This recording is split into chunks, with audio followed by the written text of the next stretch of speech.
আপনি যদি Samsung fan হয়ে থাকেন তাহলে আপনার জন্য এটা জানা জরুরি যে স্যামসাংয়ের বিগ ব্যাটারি স্মার্টফোন সিরিজে তাদের latest device Samsung Galaxy M47 একটা বিরাট চমক নিয়ে তারা হাজির হয়েছে।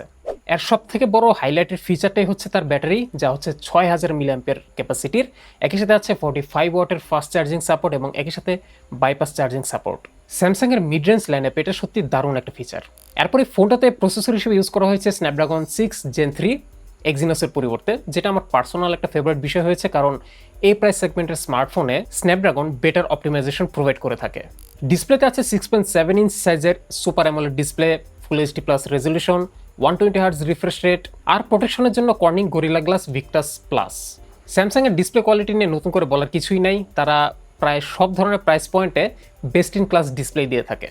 ক্যামেরা সেকশনে ট্রিপল ক্যামেরা সেটআপ থাকছে, পেছনে 50 মেগাপিক্সেল মেইন ক্যামেরা, 5 মেগাপিক্সেলের আলট্রা ওয়াইড এবং 2 মেগাপিক্সেল ম্যাক্রো, সামনে 12 মেগাপিক্সেল সেলফি। সত্যি বলতে এখানে খুব বেশি এক্সপেকটেশন না রাখাই ভালো। ক্যামেরা পারফরমেন্স এই ফোনের কোনো স্ট্রং পয়েন্ট না। র্যাম পাচ্ছেন 6 বা 8 জিবি এবং স্টোরেজ হচ্ছে 128 বা 256 জিবি UFS 3.1 স্টোরেজ।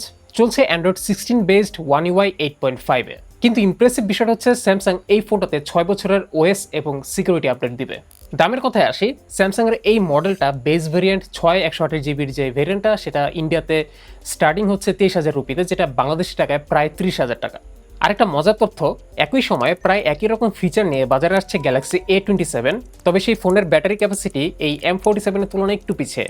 মানে স্যামসাং প্রায় একই রকম দুটো ফোন একসাথে রিলিজ করতে যাচ্ছে, তাই কনফিউজড হওয়ার কিছু নাই। আপনার বাজেট যদি 30 থেকে 35,000 টাকার মধ্যে হয়, তাহলে আপনার জন্য সবথেকে বেস্ট অপশনটাই হবে যে স্যামসাং গ্যালাক্সি M47কেই প্রায়োরিটি দেওয়া। ওভারঅল এটা একটা দারুণ মাল্টিমিডিয়া স্মার্টফোন, যা একই সাথে ডেইলি ইউজের জন্য মোটেও খারাপ না।